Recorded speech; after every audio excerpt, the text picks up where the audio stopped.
Over my years making things, I've always heard this saying that goes something like, the cobbler's kids have no shoes. If that's confusing to you, it implies that when you make enough things for other people, you don't make things for yourself. Over the past 5 years, I found myself making my nicest things mostly for other people, and sort of slapping something with screws and glues together for myself.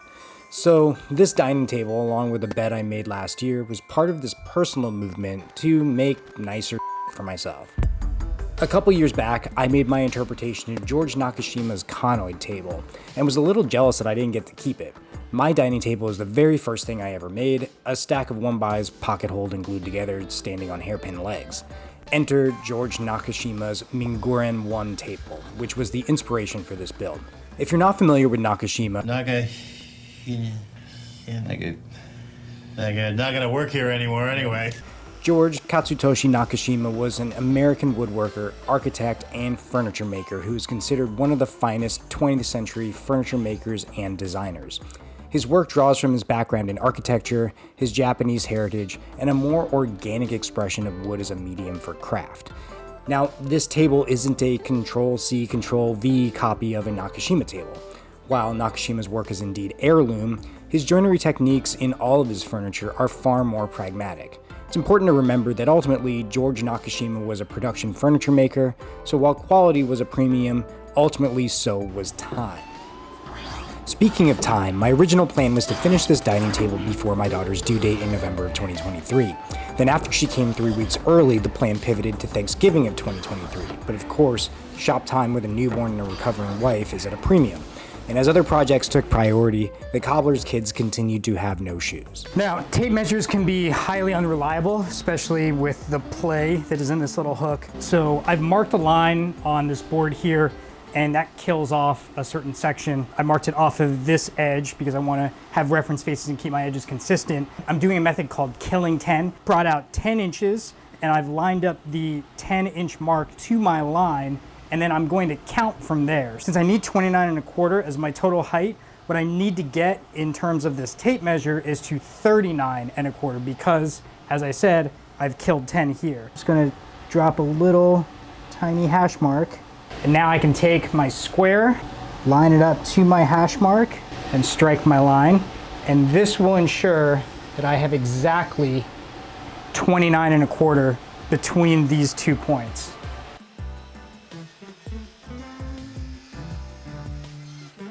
That is one hell of a show face. I can't tell if I really want that to be the show face or if I want this other side. I feel like the color matches better on this side. There's so many cool little grain inclusions all through here. Really pretty wood. Kind of a pain in the ass to work with, but looks real good. This is part of a slab of Norfolk Island Pine that was taken down about 5 or 6 houses away from mine. If it looks familiar, I used about half of a 14 or so foot slab for the headboard on a platform bed I built last year. I really love the look of this slab with a natural oil finish on it. Since I don't have to color match anything like I did with the bed, I'm going to get a lot of the natural grays, blues, and even reds in this slab when it's done.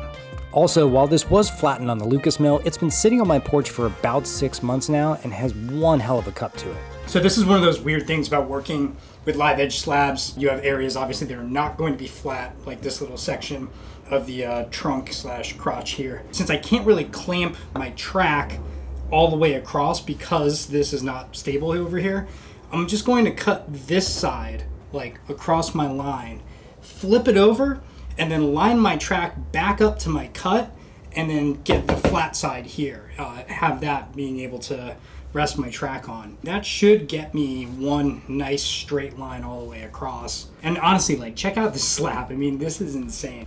Unfortunately, the bark on this didn't peel away as nice as I had hoped, so I'm using this wire brush to clean up the live edge and get all the dirt and stuck bark off. It's effective, but ultimately not as nice a look as the cambium layer in a classical peeled log. As you can see, this slab has a ton of knots. This tree, this Norfolk Island Pine, just grows that way. There's a bazillion branches. I really don't want to deal with these knots. As I'm planing, the last thing I want to be doing is hitting these knots, chipping my blades. I've seen in Japanese timber framing where they will actually replace the knot with a face grain plug. So I've got a bunch of different Forstner bits out here. What I think I'm gonna do is drill out all the knots and then use the cutoff pieces and some corresponding hole saws to be able to get these face grain plugs and then plug back over my knot. So that way when I'm planing, I can take like full shavings and not have to stress about hitting these knots. Now, Forstner bit idea, 12 out of 10 recommend. Excellent. Hole saw idea, 0 out of 10. Let me tell you why. So I've got a little bit of an issue here. The idea I had with using a corresponding hole saw with a Forstner bit just flat out isn't gonna work. The issue that I'm gonna have is that the kerf of the hole saw is not accounted for. I had sort of conceived of a few different ways. I thought of it using a bandsaw jig to make these small circles.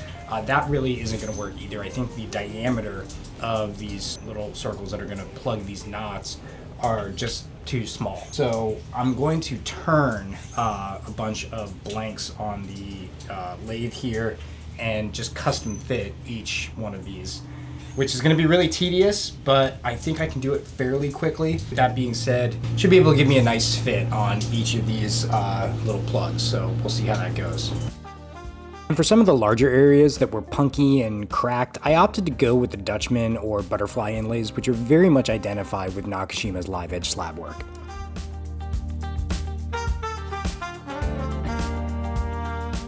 So I love hand tool woodworking, right?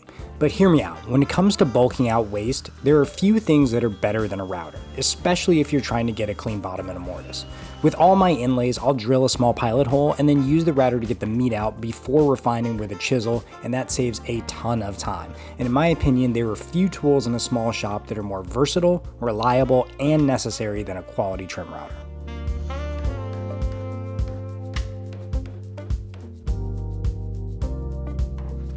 So I finally had some time to actually work on this table. It's been a bit. This is about as good of a finish that I am capable of doing on this kind of a slab. So one of the issues that I mentioned before is that there's a little bit of a cup right in this zone right here. There's about 1/8 of an inch to 3/16 of a cup that's left. The way I sort of navigated around that was by getting everything nicely finished planed and then using a very small plane in here to just barely scrape that surface. There are some issues though that sort of came about here. With me doing the inlays first in the mindset that I'm gonna avoid knots, well, what ended up happening is that some of the tapered plugs ended up exposing themselves a little more. I mean, that's barely even there.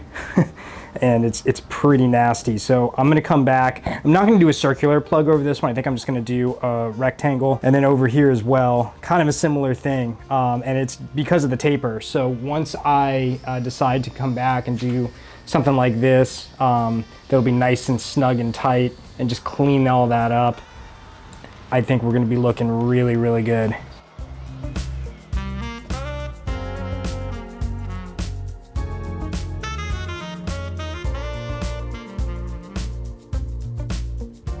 Now this is a fun little device that I got from Lee Valley a couple of years back. It's a square hole drilling tool, and I was able to use this to shore up any tiny gaps on the inlays that were there after my planing fiasco. It sort of saved the day because honestly, these little tiny square inlays are just cute and really, really effective for what I need them to be.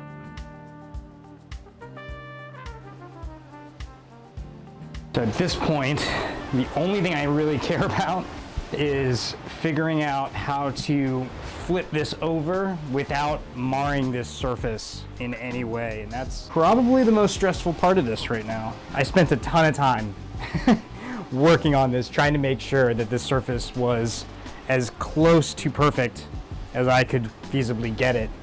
And now, you know, sort of at the finish line, I do not want to risk screwing that up. Moving blankets for the win.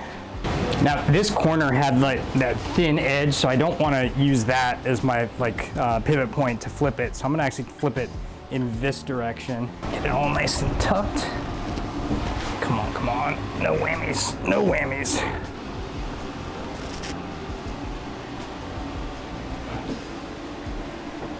Safe and sound so far. It should go without saying that since the one side was cupped, this side is now convex. Interestingly enough, in the future, I think I'll be orienting my slabs and most of my show faces with the convex side up or out, since it's much easier to plane a finished surface on a flat or convex as opposed to a cup. I still have to map out joinery on the underside, so I'm going to create some layout lines to assist with that. Now, full disclosure, when I started working on this, I was considering doing a Minguren 2 instead of a 1, the difference being that the Minguren 2 is more of a trestle style, whereas the 1 is a pedestal. However, after looking at the slab and considering the size, etc., I went with the pedestal of the Minguren 1. Nakashima's website really only recommends the pedestal for slabs maxing out around 5 feet. This one is flirting with 6 feet, but I think I can push some dimensions to make it work. Also, when I was rambling about show faces on the pedestal, well, now I get 2 show faces, so problem solved. I'll bring it here. To me, this just feels too clunky, and I kind of like where this width here. Maybe if I just took in 1.5 inches on either side. Okay. It looks like a good taper for the most part. Yeah, I think that's what I'm gonna do.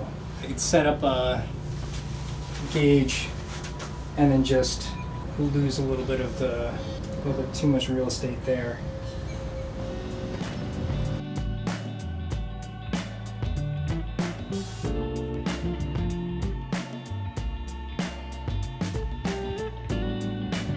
Before I zip the ends off, I'm just gonna do some really sketchy try to run this top side against the fence of this compact router table and see if I can get a sliding dovetail, which is gonna be part of the joinery for this base. This thing's big, it's fairly heavy, and there's not a whole lot of support here. Short of bringing the table to the tool, which sounds like an equally awful idea, I think it might work. Okay, that went marginally okay. A couple things I definitely noticed. There's a lot of wobble that I'm gonna have to clean up towards the ends. Most of this I can clean up by hand. It's not that bad. And then I'm gonna lose 1.5 inches from the top of each of these. It's nothing I can't fix. Another very avoidable mistake, which was just because I rushed this, was that I should have ran some blue tape where the shoulder falls, because I ended up with a ton of tear out along that line. I was able to plane that out ultimately, but I could have avoided that with some very basic prep. I really like the way that looks a lot better. I mean, I think it's just a much more subtle line, and I think that's really gonna look cool. And I like the fact that it's brought in. It's gonna be a small table anyway. I mean, I really don't expect it to sit more than 4 comfortably, but gosh, like that's gonna look cool. So what I notice here is that with this alternating sliding dovetail, so some of these sections are going to be squared off, whereas some of these are actually going to be a proper dovetail. This centerpiece, which I need to remove to be able to put my stretcher in, needs to be a relieved area that is just as wide as the rest of these. Luckily, I have enough room over here to be able to have a little wiggle room, so I can drop these tails into a mortise that is as wide as entry point here, and then everything will just slide over. So everything will lock into place, and these pieces here on the ends will be removed to obviously give me less of material to deal with, but also to completely hide this entire joint. Now, Chris, why would you spend so much time on joinery that no one will ever see? 'Cause I got problems, man. I am unwell. It's fine. Everything is fine.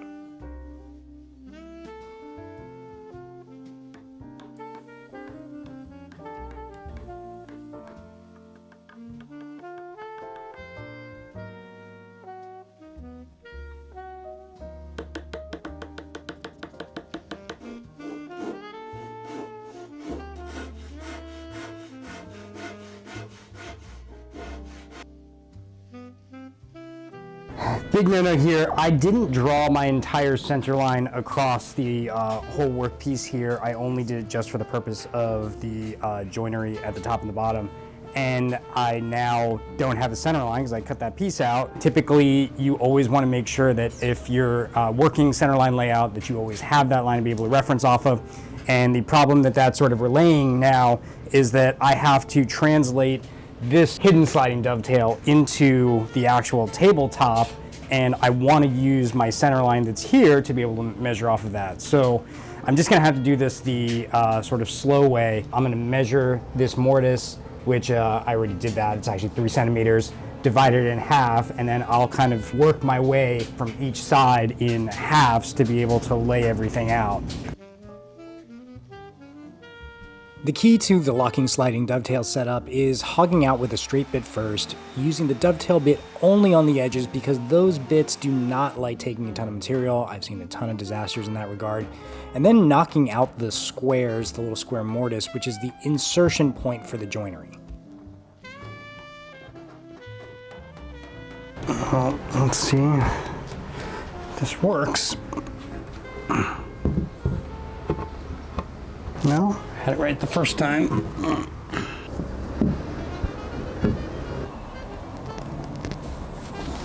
Test fit attempt number 1,101 million. I don't know. It's too many to count.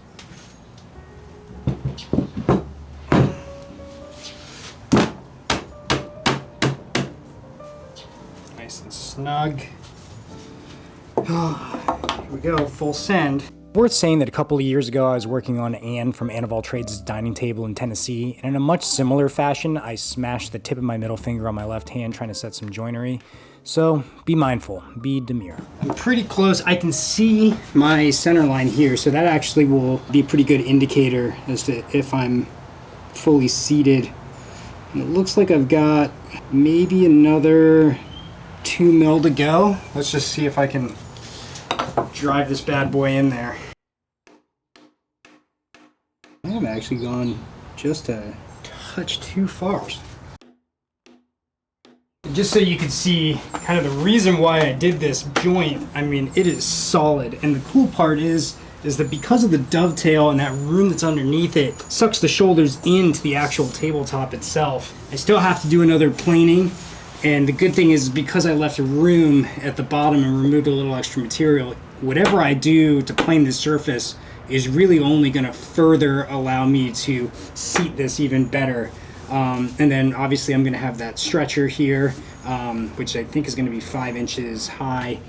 Not too far, but you know, something to give me a little stability. An extra support there, almost like a knee brace. And then obviously I have my floor stretcher. This was... This has been a troubling project, but I actually feel like the finish line is kind of getting a lot closer now. Now, here in September of 2024, I've spent the year mostly avoiding this project altogether.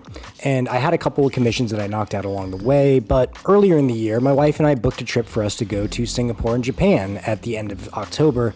And right around this time, I realized that if I had any hope of meeting a Thanksgiving deadline, I'd have to finish this before our trip, which was slated for the end of October, which meant that procrastination was no longer an option.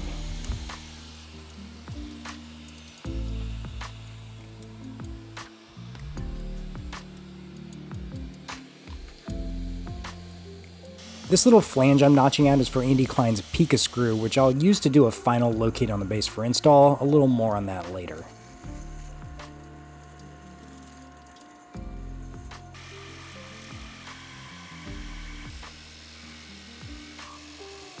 So I think I figured out a pretty foolproof way to cut this little groove here. There's a little notch that's in like the side of your trim router, and I'm using that to line up with my center line. So I'm just gonna pipe this thing straight down the middle. And then once I do that, I'm gonna strike a line here on my work surface, measure the material in either direction, strike lines from there, and use that as my measuring point for my track to reference off of so that I can slide it either way without crossing over my layout lines. And I'm trying to be a little conservative here.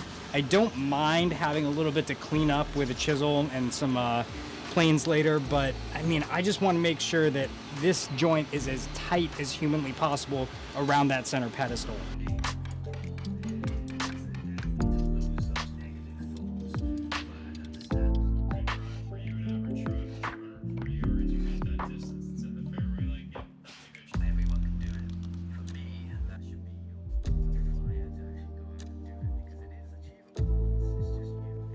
So I made a mistake, and one of the nice things about working in 3D space is sometimes you can get your widths and your thicknesses confused. So this dimension here, the width of this little, I guess, shoulder housing, is supposed to match the thickness of the board, and it doesn't. I flip-flop my dimensions. It's annoying, but it's actually not the end of the world. I got very lucky because this is one of those situations where you can always remove material instead of adding back on material. So I just have to cut deeper and then wider to make sure that it's going to fit. I got to set up the MFT table again to sort of correct some of these mistakes. Things happen, and move on from that.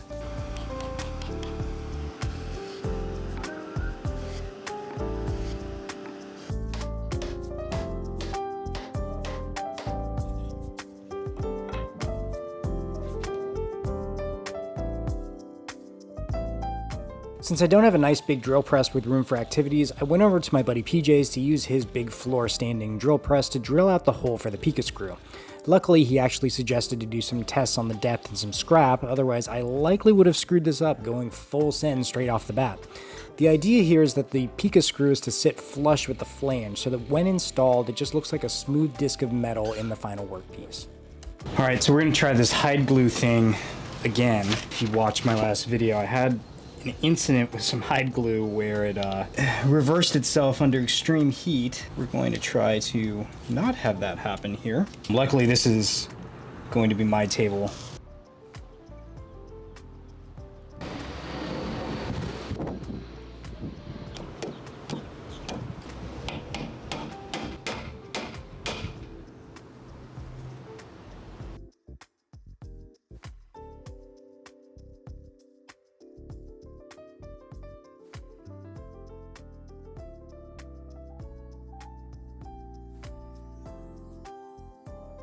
I think I remember how this goes on.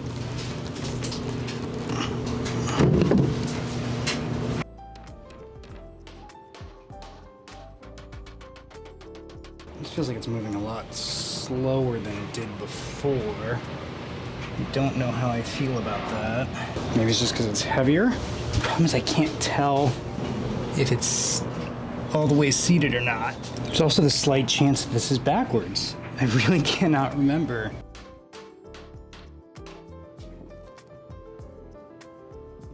The final seat should be here.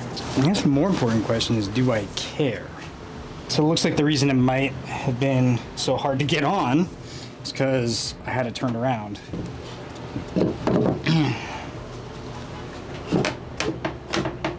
That looks to be getting on a lot smoother. That was the ticket. Of course, something I'm discovering now is that maybe my center line wasn't totally lined up because it's centered here. This one's just a little off on the backside, but it doesn't really matter. Just from looking at it, everything still looks nice and proportionate. I'm gonna stick with it. So I'm gonna mark these, take my drill bit out, drop it in the hole that I drilled for the post for the pica screw, and using the brad point, I'm gonna mark the center, and that way I can come back with the 3/8 bit to do the pilot hole for the threaded insert that is going to drop in there.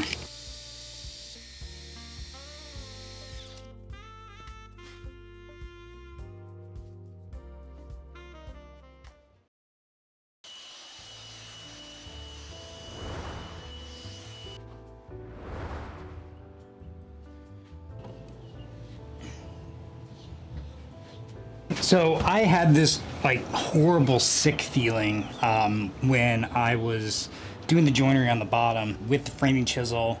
There were a couple times where it felt like I might have whacked it a little bit too hard and didn't leave myself enough meat. And sure enough, that's exactly what happened. I blew through the top, right through that mortise. It's kind of a punky spot, you know, running through here where there were these original cracks, and doing these inlays.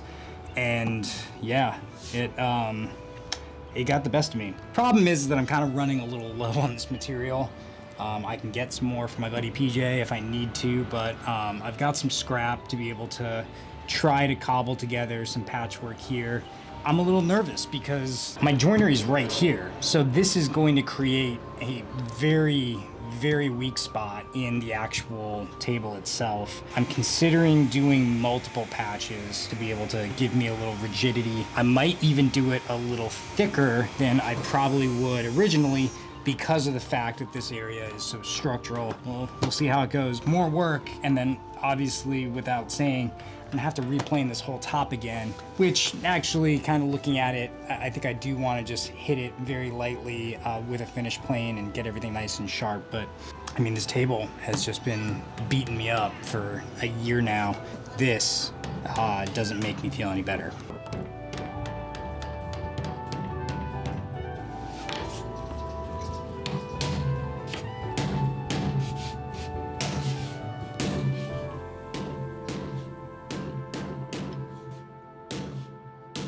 After finishing the inlays and planing everything up once again, I'll spare you that repetitive footage.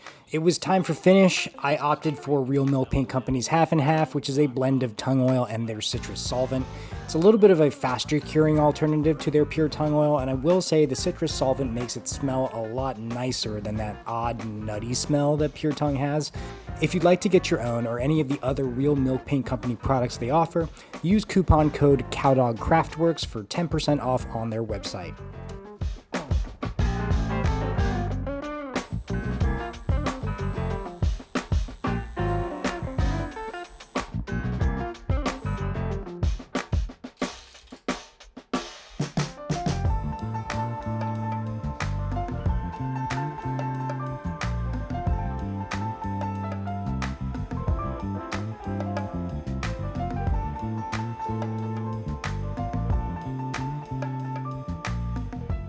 Installation and setup of the table in my dining space was pretty funny. As you're aware, I'm not a particularly large guy, so getting everything inside without banging into anything was a bit tricky. To help the sliding dovetails slide a little better, I lubed it up with some of this carnauba wax, which I also used on the tabletop and as a final top coat for all the components. I think down the road, when the finish needs a little refresher, I'll opt for wood wax from Real Milk Paint Company because of the walnut oil that's blended into that formula. But for the short foreseeable future, this top coat should be fine.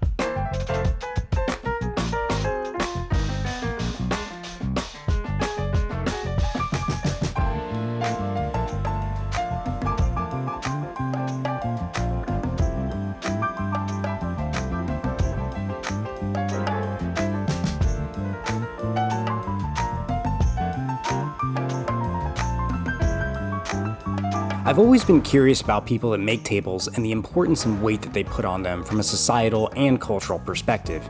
If you're providing value, you're often said to bring something to the table. If you're a person of importance, you're a person with a seat at the table. Or if you're extra important, the head of the table. If you want to work things out with someone, the two of you come to the table to talk it out. My first table was simply a flat surface with four legs that was bending and bowing with the weight of all the crap on it. Junk mail, cast-offs, whatever else couldn't find a place in my home. It's my hope that this table, made from a neighborhood tree, will be the center of my family's orbit, a place where we make memories to carry with us into the future. So even though this table took me over a year to build, it'll be well worth the years it'll serve us ahead. As always, thanks for watching and see you next time here at CowDog Craftworks.